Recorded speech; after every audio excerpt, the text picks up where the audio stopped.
What's up, D-Gens? Welcome back to the Us vs. Them channel. I'm your host, Vince, and today we're going to get into the next fight for the UFC 320 fight card this weekend.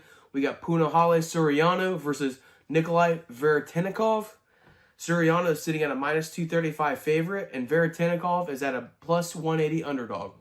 The first important thing to note with this fight is Soriano is at the 170-pound weight class. This is his third fight at a 170. He spent his entire career at 185.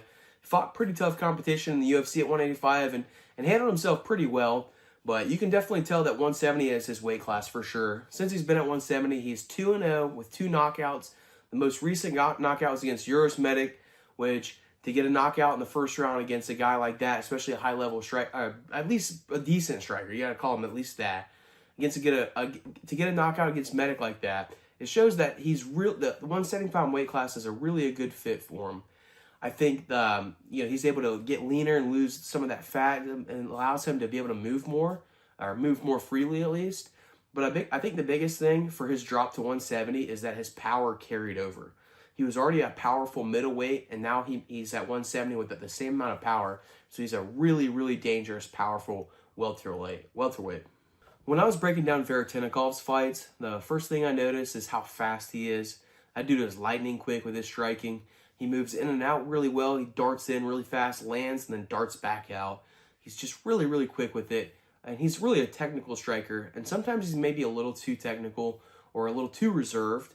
The volume output is definitely something that he can improve upon. And that's kind of a relatively easy fix. Not necessarily. When you put yourself in striking zone, that also means you can get hit as well. So anytime you're putting yourself out there to throw punches, the counter punches, there's always an opportunity for that. Veretennikov, just like I said, he fights just a little bit too reserved for my liking. We saw that in the Danny Barlow fight. He lost a split decision in that fight, and he just didn't put enough out there. In the Francisco Prado fight, he did a little bit better in that and improving, but the Prado win just doesn't carry as much value as I thought it would, especially at this point in his career. I think Prado's only like 1-4 in the UFC or something like that. And he's just an undersized 170-pounder. So to go from Francisco Prado to Punahele Soriano is a big difference, at least in size and strength. The big difference in this fight is probably going to be in the grappling. Soriano is a D2 All-American in wrestling, so he's got a strong wrestling base. He uses wrestling to get nice takedowns. He pushes guys against the cage, uses that to get takedowns. Once he's on top, he is relentless on top. This dude has really good top pressure. And not only that, he's always looking to land punches and strikes and set up submissions. We saw that in the Miguel Beza fight. In that fight, Soriano set the UFC record for most ground strikes landed in a single fight because he just kept the pressure on. There's no way that the ref ever even considered putting the fight back on the feet, despite the fact that Soriano was on top for most of the fight. The ref never even considered it because he just never stopped throwing punches. And he has a nice mix of whether he's doing busy punches to keep the ref off his back, or if he actually gets himself in a good opportunity and creates space and lands big shots when he's on top. Like I said, he's got big power, and that power definitely carries over when he's on the ground. We have seen Veretennikov out-wrestled before. That obviously happened in the Austin Vanderford fight. Vanderford was able to get the double legs, put him on his back, and just keep landing big punches, which is, I expect, what Soriano is probably going to work on or try to use in this fight. We've also saw Veretennikov get out-pummeled in the Vanderford fight.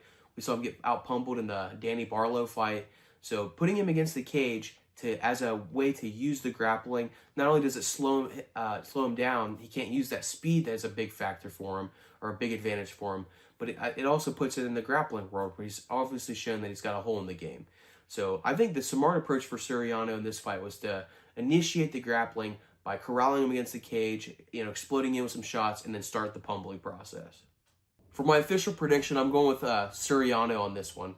I do believe that he wins this fight every which way. The only way I think he loses is if he runs into a big counterpunch from Veretennikov, and Veretennikov just throws something out there that knocks out Soriano. Soriano has shown in the past that he has a really good chin, a really reliable chin, and I would imagine that's going to be even more so of a factor, given the fact that he's fighting smaller guys at welterweight. So as long as, like I said, he can still get knocked out, anybody can get knocked out, but as long as he doesn't run into one of those counter shots, I think Soriano is going to implement the grappling, put him on his back, and that's where we're going to see the ground and pound damage come in.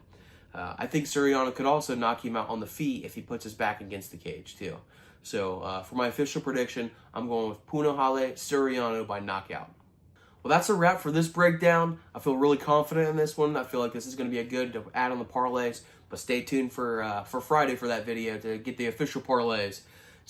Also come back for our next video. It's going to be a really fun fight. We're breaking down Patchy Mix versus, how the fuck do I mispronounce Mix? What the fuck? I'm just half a meatball, guys. I apologize. But next fight, we're going to break down Patchy Mix versus Jacob Wiklix. If that's how you say his name, I'll listen to somebody else say it and I'll get back to you guys. But we're going to break down that one. That's going to be a fun fight. I'm excited to get the research done on that, and I'll get that to you guys as soon as I can. I'm fucking out of here.